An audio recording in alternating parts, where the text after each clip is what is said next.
नमस्कार। YouTube channel maths era and civil engineering by RP Vyas एवं Teachment app की ओर से मैं आरपी व्यास यानी राजेंद्र भैया G diploma first year second semester के उन सभी स्टूडेंट्स का हार्दिक स्वागत एवं अभिनंदन करता हूं जिनको बहुत अच्छी तैयारी करके A+ ग्रेड लेके आनी है इस सब्जेक्ट 200 पर यानी कि मैथ सेकंड में। ऐसा तब होगा जब आप नियमित रूप से व्हाट्सएप मैसेज देखकर जैसे ही मेरे कोई टीचमेंट क्लास के लिंक मिले आप एनरोल करवाएं। एनरोल होने के तुरंत बाद वीडियोस देखें और रेगुलर स्टडी करें, डिफिकल्टीज मुझसे सॉल्व करवाएं। ऐसा करेंगे तो निस्संदेह A+ ग्रेड प्राप्त होगी। आज इस वीडियो में यूनिट 3A यूनिट 3 जो है वो है 2 डायमेंशनल कोऑर्डिनेट ज्योमेट्री। इसको मैंने 3 भागों में बांटा हुआ है, 3A, 3B और 3C। 3A में मैं ये चीजें लूंगा: कोऑर्डिनेट ज्योमेट्री का introduction, distance formula, section formula यानी कि दूरी सूत्र, काट सूत्र, एरिया ऑफ ट्राइंगल, ये इस क्लास में लिया जाएगा 3A में। 3B में अक्षों की समीकरण, equations of axis, X axis, Y axis, इनके पैरेलल लाइंस जो होती हैं, फिर स्टैंडर्ड फॉर्म होते हैं जो लाइंस के, उनकी बात करेंगे। ये रहेगा 3B में। और 3C में जो बाकी बचा हुआ पोर्शन है, जैसे इसमें आएगा किसी वर्टेक्स से सामने की वजह पर परपेंडिकुलर, और बहुत अच्छे अच्छे क्वेश्चंस होते हैं इसके अंदर, वो सब हम उसमें करेंगे। किसी एक लाइन के पैरेलल और दूसरी लाइन के परपेंडिकुलर, कोई काफी अच्छे क्वेश्चन बनते हैं उसमें, यानी वो सब कुछ क्लास 3C में होगा। आप मेरी लगातार जो बेसिक क्लासेज है उनको समझते रहिएगा, फिर क्वेश्चन अपने आप करें। मैं भी अपनी ओर से कोशिश करके अच्छे अच्छे सवाल आपको कराऊंगा, लेकिन अच्छा होगा बेसिक स्टडी कर कर आप मुझसे क्वेश्चन रोजाना पूछें व्हाट्सएप मैसेज के थ्रू, और मैं उनको सॉल्व करूंगा, तो अच्छी पढ़ाई होती है। क्योंकि जब तक स्टूडेंट खुद ही नहीं पढ़ेगा, वो पास कैसे होगा, अच्छे नंबर कैसे आएगा? हम चाहे कितना ही पढ़ा दें, कोई काम का नहीं है। स्टूडेंट को खुद को पढ़ना ही पड़ेगा। शुरू करते हैं यूनिट 3A। देखिए, सबसे पहले हम पढ़ेंगे दूरी सूत्र कोऑर्डिनेट ज्योमेट्री के अंदर, डिस्टेंस फॉर्मूला। फिर पढ़ेंगे दूरी सूत्र के अनुप्रयोग, एप्लीकेशंस ऑफ डिस्टेंस फॉर्मूला।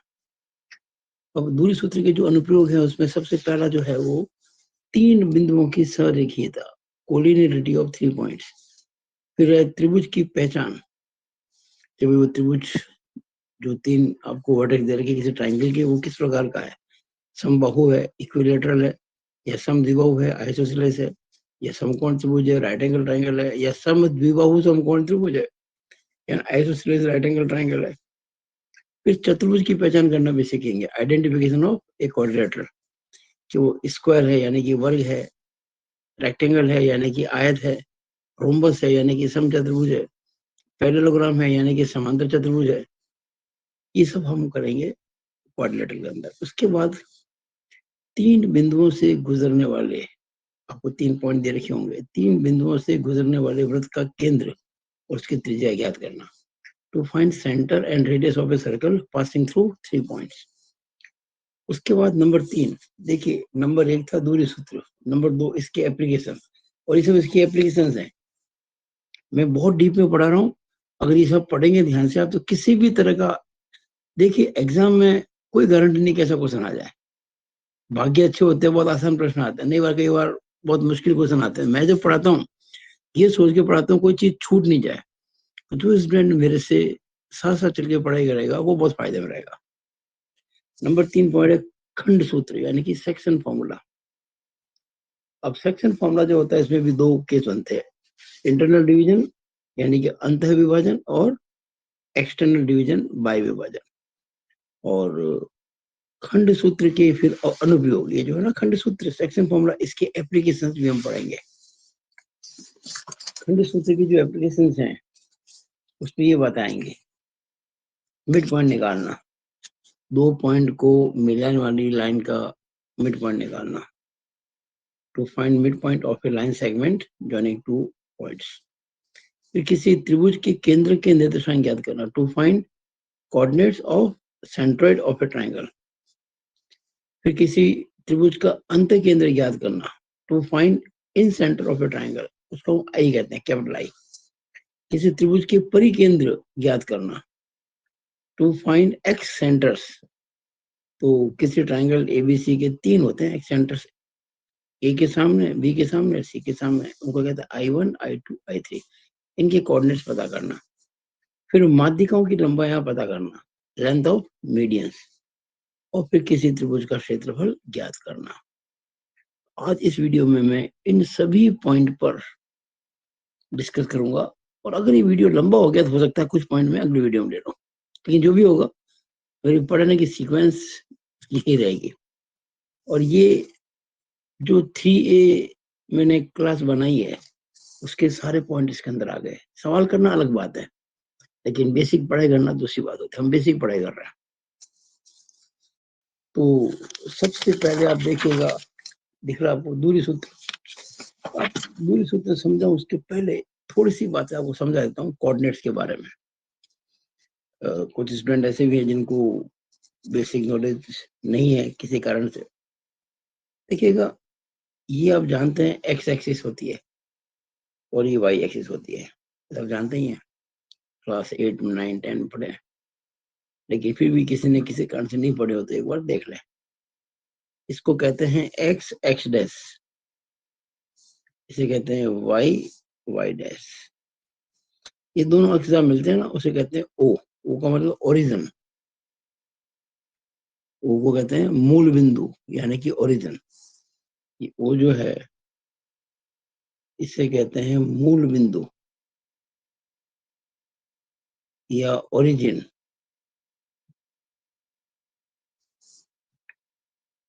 अब हमारा जो ये चैप्टर है, ये है 2 डायमेंशनल कोऑर्डिनेट ज्योमेट्री, द्विविम निर्देशांक ज्यामिति।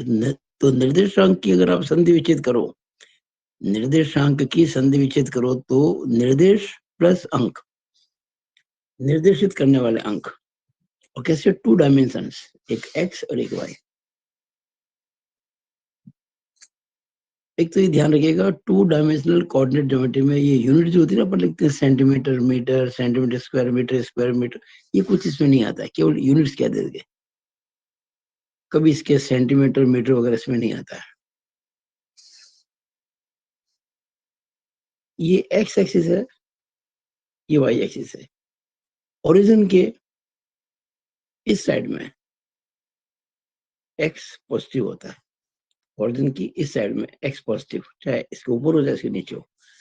ओरिजिन के इस साइड में एक्स नेगेटिव होता है। ये एक्स एक्सिस लेफ्ट साइड में ओरिजिन के नेगेटिव, चाहे ऊपर हो चाहे नीचे हो। ओरिजिन के ऊपर वाई पॉजिटिव होता है, चाहे लेफ्ट हो चाहे राइट। और ओरिजिन से नीचे वाई नेगेटिव होता है, चाहे लेफ्ट चाहे राइट। इस तरह से ये बन गया आपका फर्स्ट क्वाड्रेंट, ये वाला इट इज फर्स्ट क्वाड्रेंट, जिसमें एक्स भी पॉजिटिव वाई भी पॉजिटिव। ये सेकंड क्वाड्रेंट जिसमें एक्स नेगेटिव वाई पॉजिटिव। ये थर्ड क्वाड्रेंट जिसमें एक्स नेगेटिव वाई भी नेगेटिव। और ये fourth quadrant X positive Y negative. अब आपको कुछ पॉइंट को लोकेट करना आना चाहिए। जैसे वो जो पॉइंट है ओरिजिन, इसके कोऑर्डिनेट्स होते हैं 0, 0। देखिए किसी भी पॉइंट के कोऑर्डिनेट लिखते हैं ना, तो अंक लिख के बीच में कॉमा लगा देंगे और एक छोटा कोष्ठक बना देंगे। ध्यान देना, ये मजेदार कोष्ठक नहीं होगा, यानी कर्ली ब्रैकेट नहीं होगा ना स्क्वायर ब्रैकेट होगा, ये छोटा कोष्ठक होगा, स्मॉल ब्रैकेट। अब यहाँ देखिएगा ये 1, 2, 3, ये हमारा ये कोई पॉइंट है। इसके कोऑर्डिनेट्स क्या होंगे, कितना दूर चले आप, 1, 2, 3। ऊपर तो गए नहीं, नीचे भी नहीं गए, तो इसके कोऑर्डिनेट्स 3। क्योंकि एक्स एक्सिस पे आप 3 चले हो, लेकिन वाई पे चले नहीं अभी तक, तो 3, 0 इसके कोऑर्डिनेट्स हो गए, 3, 0। अगर मान लीजिए 1, 2, 3, 4, 5, 6 चले और ऊपर चले 2, 1, 2, यानी x पे चले 6, y पे चले +2, तो इसके कोऑर्डिनेट कितने हो गए? 6 2। इस पॉइंट के निर्देशांक इधर 6, इधर 2। मान लीजिए हमको चाहिए 8 - 4, तो 6 तक तो था ही, 7 8 माइनस नीचे होता है 1 2 3 4। ये जो कोऑर्डिनेट हो गया इस पॉइंट के, ये जो पॉइंट देख रहे हैं आप, इधर तो देखो 8 है और ये माइनस है, ये हो गया 8 - 4। मान लीजिए -5 जीरो करना होता, तो देखिए 1 2 3 4 5, ये -5 जीरो का मतलब आपको एक्स एक्स पर ही रहना है, तो ये इसके कोऑर्डिनेट हो गए -5 0। ऐसे लिखते हैं कोऑर्डिनेट्स को।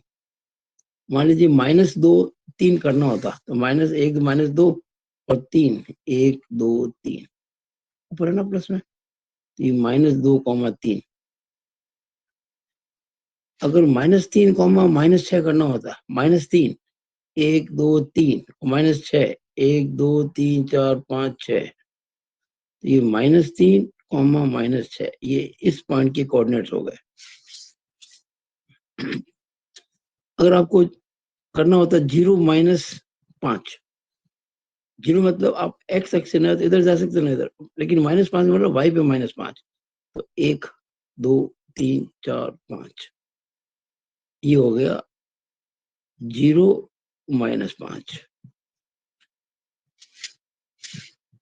अगर किसी बिंदु के कोऑर्डिनेट्स के अंदर जो पहले 0 आता है, यानी कि x एक्सिस पर वो आगे पीछे साइड में दाएं बाएं नहीं चल रहा है, वो y एक्सिस पर अवेलेबल है, y एक्सिस पर स्थित है, क्योंकि y एक्सिस पर x हमेशा 0 होता है।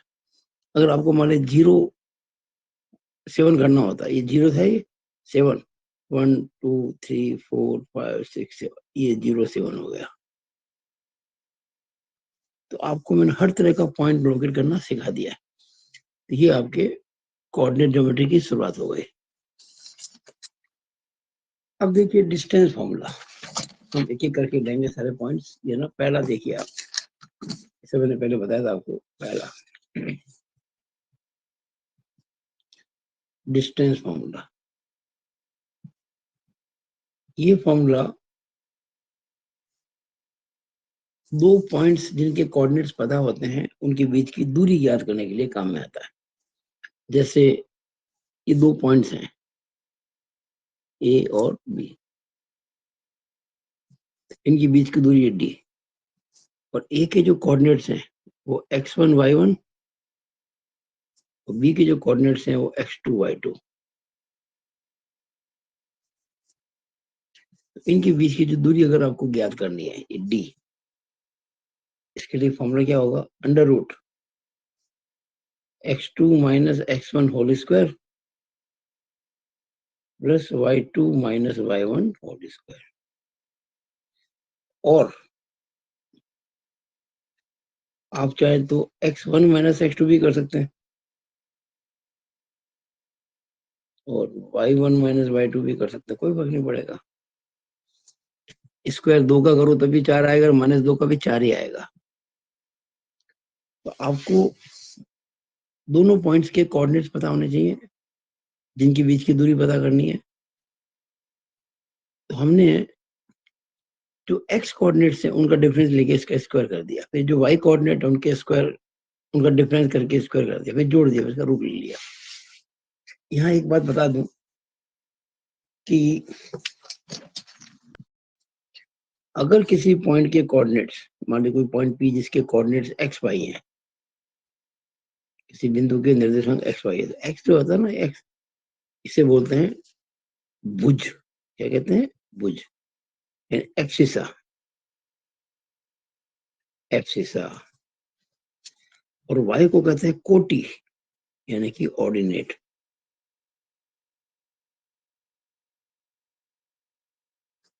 एक्स एक्सिस पर y 0 होता है हमेशा, एक्स एक्सिस पर ऑर्डिनेट हमेशा 0 होता है, और y एक्सिस पर भुज 0 होता है, यानी कि एब्सिसा 0 होता है। और मूल बिंदु पर तो दोनों 0 होते हैं, ओरिजिन पर तो। ये फॉर्मूला आप याद कर लें। इसको प्रूव किया जा सकता है, कोई बड़ी बात नहीं है, आसानी से कर सकते हैं। चलो 2 मिनट में कर देते हैं इसको प्रूव। जैसे देखिएगा,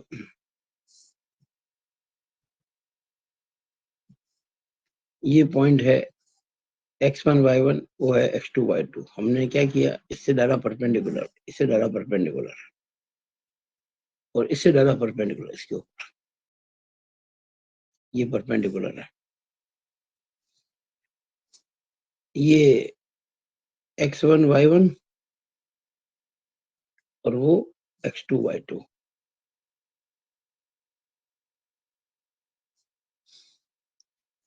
अब देखिए, ये पॉइंट है A और वो पॉइंट है B। तो इस पॉइंट को हम M मान लेते हैं, इसको हम N मान लेते हैं, इसको चलो P मान लेते हैं। अगर मुझको ये डिस्टेंस D निकालनी है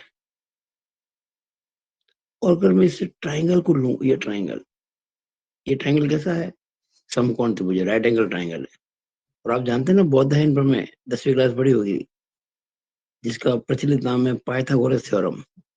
क्या होती है, किसी राइट एंगल ट्राइंगल में कर्ण का वर्ग अन्य दो भुजाओं के वर्गों के योग के बराबर होता है। Square of the hypotenuse is equal to sum of the squares of base and perpendicular. तो अगर हम ये ज्ञात कर लें और ये ज्ञात कर लें तो ये आराम से याद हो जाएगा, क्योंकि ये राइट एंगल ट्राइंगल है ना, समकोण त्रिभुज। तो अंडर रूट आधार का वर्ग प्लस लंब का वर्ग करते ही निकल जाएगा। तो भी देखिए, x1 y1 है इसके कोऑर्डिनेट्स।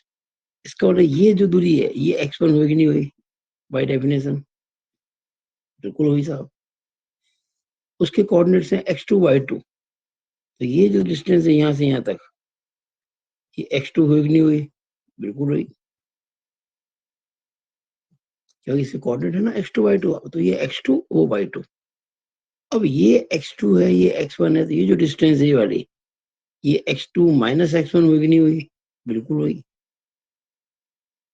क्योंकि x2 में से x1 घटाएंगे तो आ जाएगी।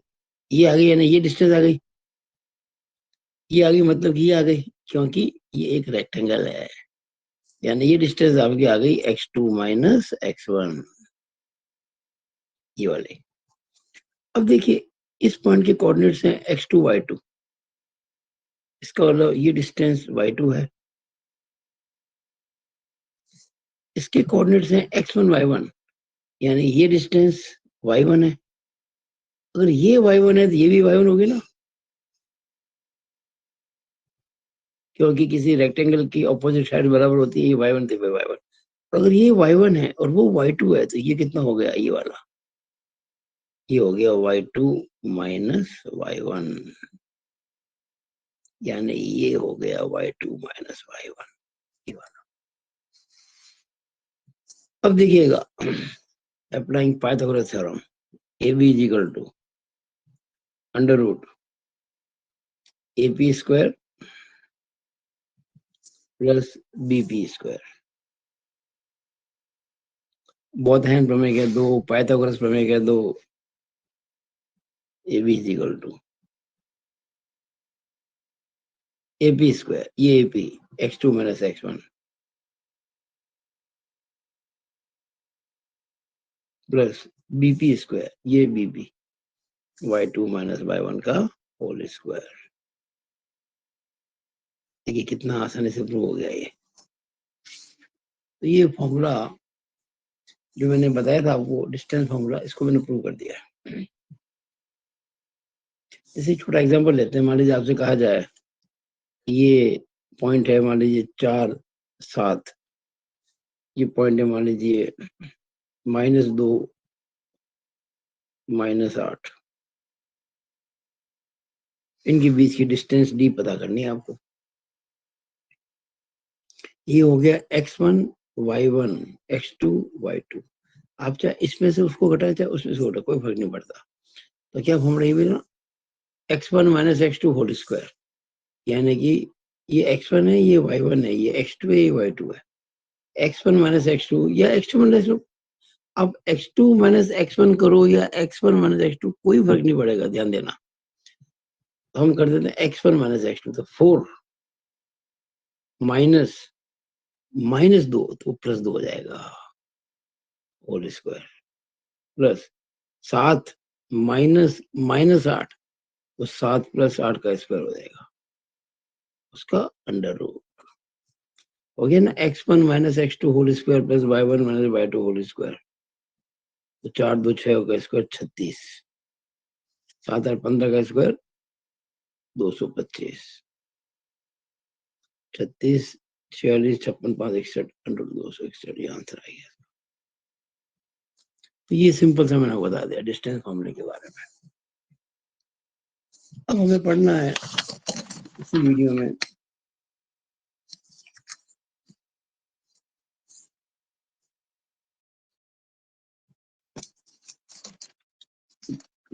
मुझे लगता है इसके 2 पार्ट तो कम से कम करने पड़ेंगे, बहुत ज्यादा बिंदु है। अब दूरी सूत्र के अनुप्रयोग, डिस्टेंस फॉर्मूले के एप्लीकेशंस।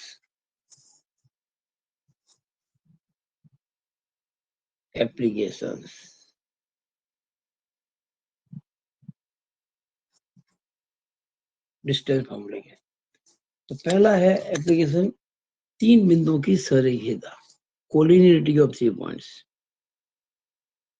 Collinearity of 3 points.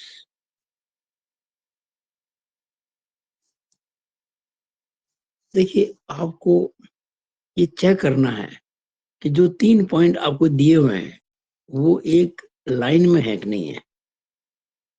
अगर है तो यस कहो, ना तो नो कहो। मान लीजिए 3 पॉइंट जो हैं वो ए बी सी है, ए बी सी। अच्छा, इनको ऐसे भी कर सकते हैं अपन, ए यहाँ भी हो सकता है, बी यहाँ भी हो सकता है और सी यहाँ भी हो सकता है, ए यहाँ भी हो सकता है, बी यहाँ भी हो सकता है और सी यहाँ भी हो सकता है। पॉइंट तो एक लाइन पर ही है ना। यहाँ पर आप देखेंगे तो A B plus B C is equal to A C है। यहाँ देखेंगे तो A B plus A C is equal to B C है। यहाँ आप देखेंगे तो B C plus A C is equal to A B है। तीनों सही है। आपको क्या होगा कि 3 पॉइंट दे रखे होंगे। मान लीजिए आपको ए पॉइंट दे दिया, बी दे दिया, सी दे दिया। लेट ए तो दिया आपको x1 y1, बी दिया आपको x2 y2 और सी दिया आपको x3 y3।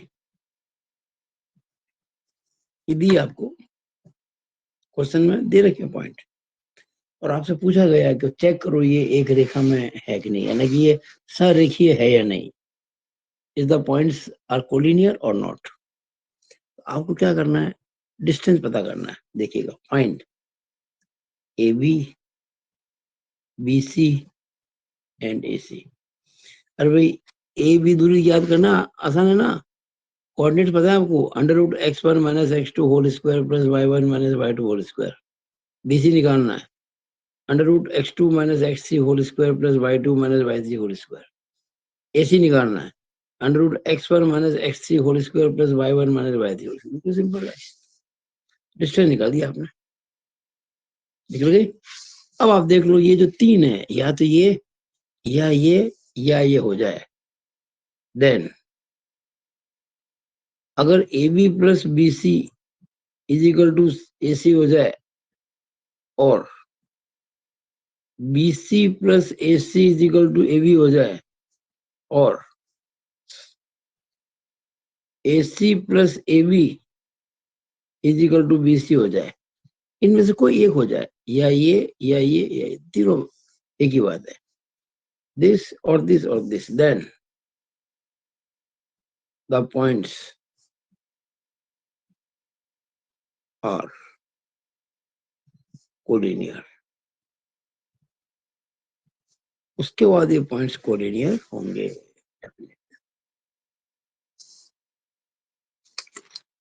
तो ये आपको 3 बिंदुओं की सरेखीयता कोलिनिटी चेक करने का तरीका मैंने आपको बता दिया। अब आगे त्रिभुज की पहचान।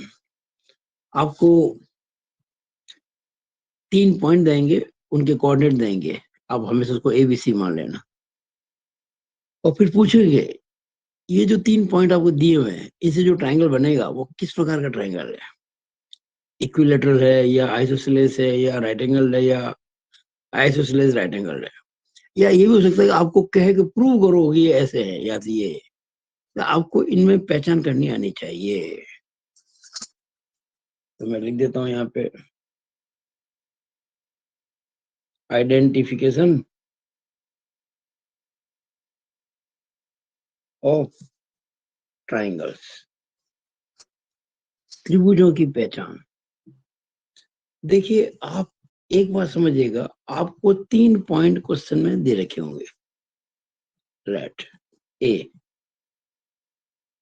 x1 y1, b x2 y2 and c x3 y3 are given vertices of the triangle ABC। जो त्रिभुज एबीसी है ना, उसके जो 3 शीर्ष हैं एबीसी, जैसे मान लीजिए हम त्रिभुज बना सकते हैं, अभी बताऊंगा। तो उनके जो वर्टेक्स हैं, शीर्ष है, वो एबीसी है। अब हमारे पास 4 केस बनते हैं, हम अगले पेज में लेते हैं, नेक्स्ट पेज पे। अच्छा आप एक काम कर सकते हैं, आप एक काम कर सकते हैं, पहले आपके सामने ये 3 वर्टेक्स दे रखे हैं किसी ट्रायंगल के, तो आप डिस्टेंस फॉर्मूले से डिस्टेंस ए भी निकाल सकते हैं। Under root x1 minus x2 whole square plus y1 minus y2 whole square निकाल सकते हैं ना। बीसी भी निकाल सकते हो आराम से आप। Under root x2 minus x3 whole square plus y2 minus y3 whole square. आप AC भी निकाल सकते हो डिस्टेंस फॉर्मूले से, ए से सी की दूरी x1 माइनस x3, तो x1 minus x3 whole square under root के अंदर plus y1 minus y3 whole square. जब कभी आपको किसी भी ट्रायंगल की पहचान करनी हो, आइडेंटिफाई करना हो, तो आप डिस्टेंस फॉर्मूले से ये दूरियां याद कर लो, यानी कि इन जो त्रिभुज आपको दिया ना, उसकी भुजाओं की लंबाई, length of sides of the given triangle A B B C A C. इसके बाद हम देखेंगे, बताएंगे कि ऐसे क्या करना है। अब आप देखो, ट्रायंगल जो है वो आपके मुख्यतया ऐसे होते हैं। एक होता है ये समबाहु इक्विलेटरल, मान लीजिए ए है, ये बी है और ये सी है। दूसरा है समद्विबाहु, जिसकी 2 भुजाएं बराबर हो, आइसोसेलेस।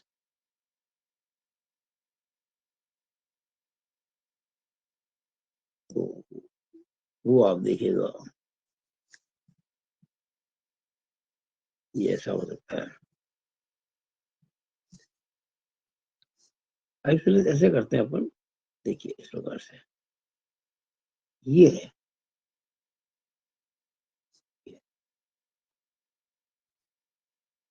उसके बाद हो सकता है समकोण त्रिभुज, ये देखिएगा राइट एंगल ट्रायंगल। और एक है समद्विबाहु और समकोण, यानी कि आप देखेंगे ये दोनों साइड्स बराबर भी हैं और ये राइट एंगल ट्रायंगल पे है। मैंने आपको 4 केस बताए, ये ए केस, ये बी केस,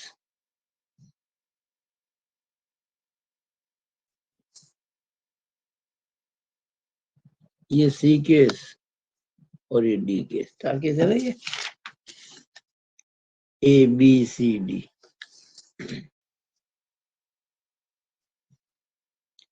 अब हमने जो अभी ये डिस्टेंस निकाली,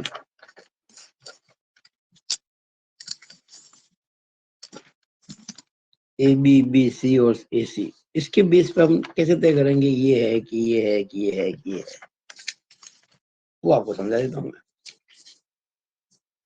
ये मैंने यहाँ पे लिखा नहीं है कैसा है, बनाया केवल, लिखा यहाँ पे देखिएगा, समबाहु यानी कि इक्विलेटरल, समद्विबाहु यानी कि आइसोसेलेस, समकोण त्रिभुज यानी कि राइट एंगल, और समद्विबाहु समकोण आइसोसेलेस भी है और राइट एंगल भी है।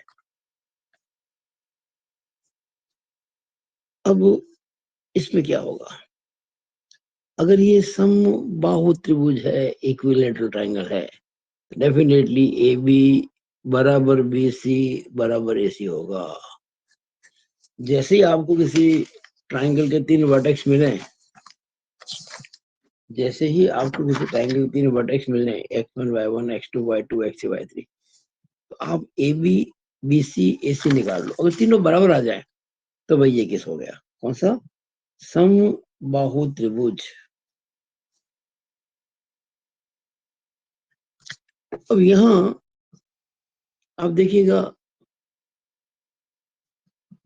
ये साइड और ये साइड बराबर है, तीसरी जो है वो अलग है। अब इसमें क्या होगा, कोई से दो साइड बराबर हो जाए, जैसे हो सकता है कि A B is equal to A C हो, और B C is equal to A B हो, और A C is equal to B C हो, कोई सी हो जाए। यानी कि जो हमारे सामने 3 भुजाएं हैं, ए बी बी सी ए सी, उनमें से कोई 2 बराबर हो, चाहे ए बी और बी सी बराबर हो, चाहे बी सी और ए सी बराबर हो, चाहे ए बी और ए सी बराबर हो। ठीक है, इसमें मैंने ए बी बी सी नहीं लिया क्या, A B A C, B C A B और बी सी ए सी।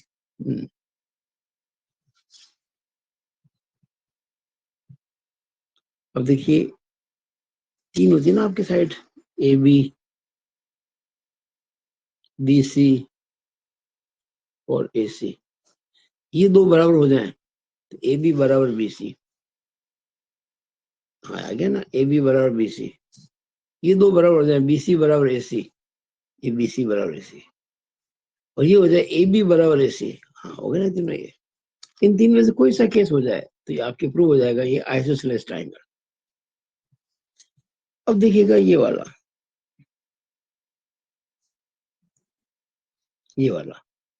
आपको 3 वर्टेक्स पता होंगे ए बी सी,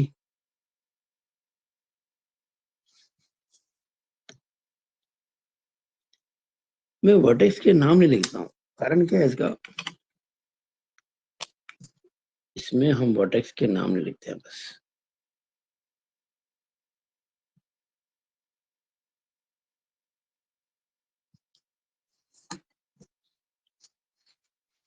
हमको तो ये पता है कि जो 3 पॉइंट दे रखे हमने उनको ए बी और सी मान लिया, तो आइसोसेलेस ट्रायंगल ही हो गया। ये है right angle triangle. Right angle triangle की खासियत क्या होती है, ये राइट एंगल होता है ना, इसमें लगाइए Pythagoras theorem, this square plus this square is equal to this square, कर्ण का वर्ग अन्य 2 भुजाओं के वर्गों के योग के बराबर होता है, square of the hypotenuse is sum of the squares of the other 2 sides.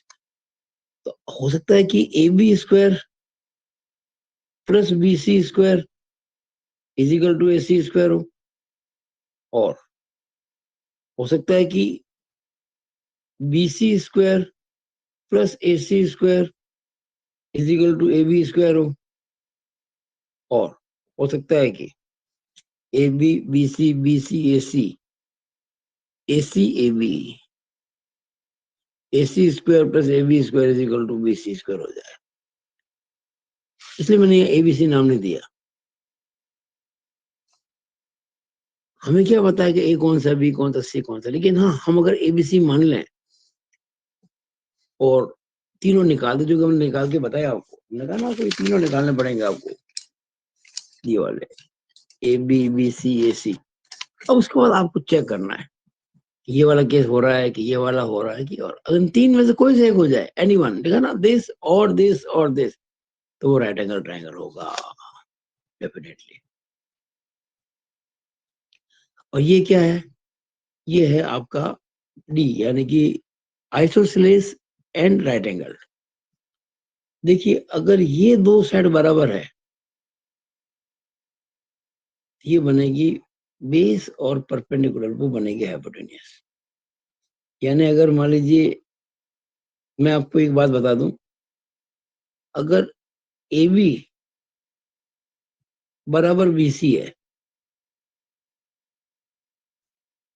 दो बराबर है, then A B square plus B C square is equal to A C square होगा।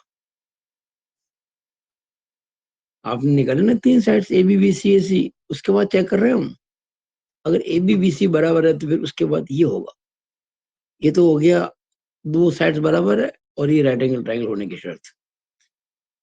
अगर बी सी बराबर ए सी है, मान लो बी सी ए सी बराबर है, तो उस केस में B C square plus A C square is equal to A B square होना चाहिए। क्योंकि जो दो साइड बराबर होती हैं वो राइट एंगल पे होती हैं। मैंने ए बी बी सी बराबर किया, फिर बी सी ए सी बराबर किया। अब अगर मैं ए सी और ए बी बराबर कर दूं, उस केस में A C square plus A B square is equal to B C square होना चाहिए। तो ये आपको करना होगा किसी ट्रायंगल को isosceles right angle triangle prove करने के लिए। मैं बहुत ही सिंपल वे में आपको हर चीज बता रहा हूँ, मुझे आशा है कि आपको समझ में आ रहा होगा। अब देखिएगा, अगला जो है, आपको चतुर्भुज की यानी कि क्वाड्रिलेटरल की पहचान करनी है कि वो वर्ग यानी कि स्क्वायर है, या आयत यानी कि रेक्टेंगल है, समचतुर्भुज यानी कि रोम्बस है, या समांतर चतुर्भुज। हालांकि ये सभी भी समांतर चतुर्भुज ही होते हैं, लेकिन जनरल जो होता है उसकी बात कर रहे हैं अपन।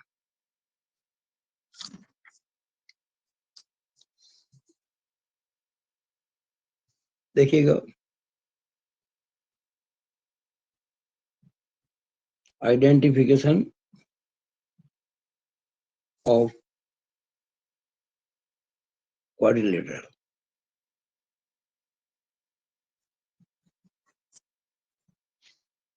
चतुर्भुज की पहचान करना।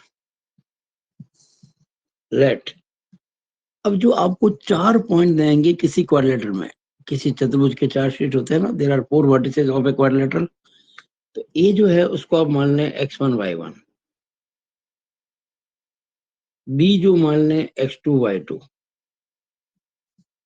सी जो मान लें x3 y3, और डी है उसको मान लें x4 y4। ठीक है, आपको किसी भी तरह के क्वाड्रिलेटरल की पहचान करनी हो तो आपको पहले तो वो चार पॉइंट अगर नहीं दिए हैं नाम, तो आपको नाम एबीसीडी मान लेना चाहिए, और दे रखे तो अच्छी बात है। Let these are four vertices of a quadrilateral. Quadrilateral मतलब होता है चतुर्भुज। हमने क्या माना कि जो चार बिंदु हैं जिनके कोऑर्डिनेट्स ये दे रखे हैं x1 y1 x2 y2 x3 y3 x4 y4, जो है किसी चतुर्भुज के चार शीट्स हैं। देन फाइंड, अब आप छह दूरियां पता कर लो, बस कितनी, छह। चार तो भुजाएं साइड्स और दो diagonal. Find A B B C C D A D. ये तो है चार साइड्स उस क्वाड्रेटिक, उस चतुर्भुज की चार भुजाएं। And A C and B D, ये है डायगोनल्स, विकर्ण। यानी आपको जो 4 वर्टेक्स दे रखे हैं ना किसी क्वाड्रिलेटरल के,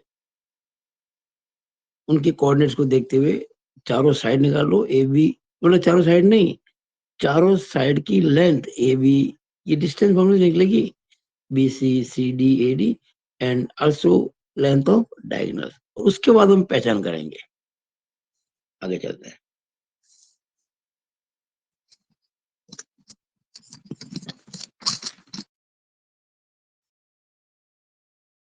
देखिए भाई, सबसे पहला है आयत, वर्ग, स्क्वायर। ये देखिए स्क्वायर,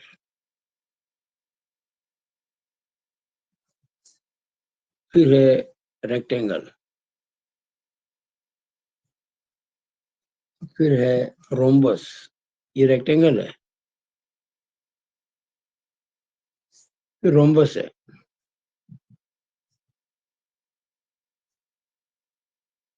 समचतुर्भुज,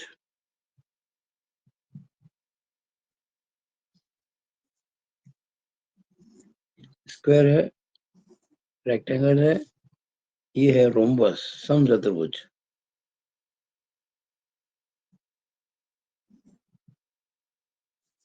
और ये आपके समांतर चतुर्भुज। हालांकि सारे ही समांतर चतुर्भुज हैं लेकिन पर्टिकुलर टाइप के, और जनरल जो होता है वो ऐसा होता है।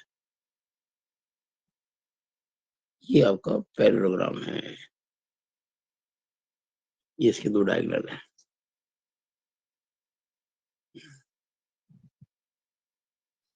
चलो मैं नाम दे देता हूँ, A B C D, A B C D, A B C D, A B C, ये पैरेललोग्राम यानी कि समांतर चतुर्भुज।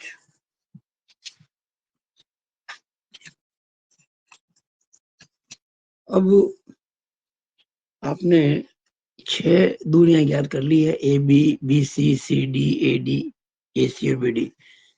अब ये अप्लाई कर लो। अच्छा, ये 2 डायगोनल भी आपने पता कर लिए हैं, ए सी और बी डी, ए सी और बी डी। अब देखिए स्क्वायर में क्या होता है, A B is equal to B C is equal to C D is equal to A D. और सबसे बड़ी बात, ए सी और बी डी भी बराबर होते हैं। आपको चारों कोऑर्डिनेट्स पता है, डिस्टेंस निकालने में कहाँ दिक्कत है। मैंने कहा ना आपको, ये 4 तो साइड निकालनी है और 2 ये डायगोनल निकालना है, उसके बाद आपको वेरीफाई करना है। तो ये अगर प्रूव करना है तो ये प्रूव करने पड़ेंगे, और वेरीफाई करना है तो इसको देख के देखो कौन कौन से बराबर है, उस आधार पर वेरीफाई कर लोगे। अब इसकी बात करते हैं।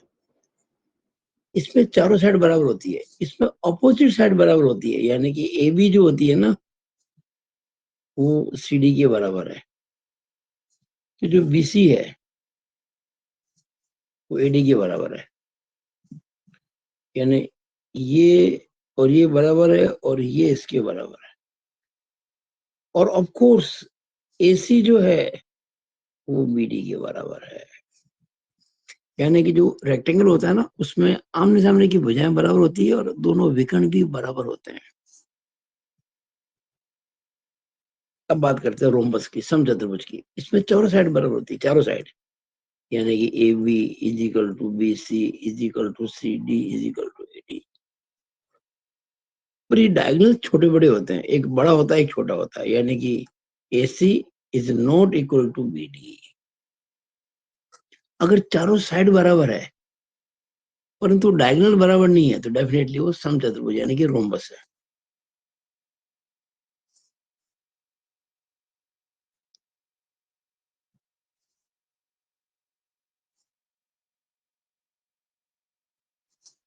अब बात करते हैं सामान्य समांतर चतुर्भुज की। इसमें भी अपोजिट साइड बराबर होती है, यानी कि A B is equal to C D BC is equal to AD, ये तो होता है अपोजिट साइड, परंतु ये डायगोनल बराबर नहीं होते हैं, छोटा बड़ा होता है, यानी AC is not equal to BD।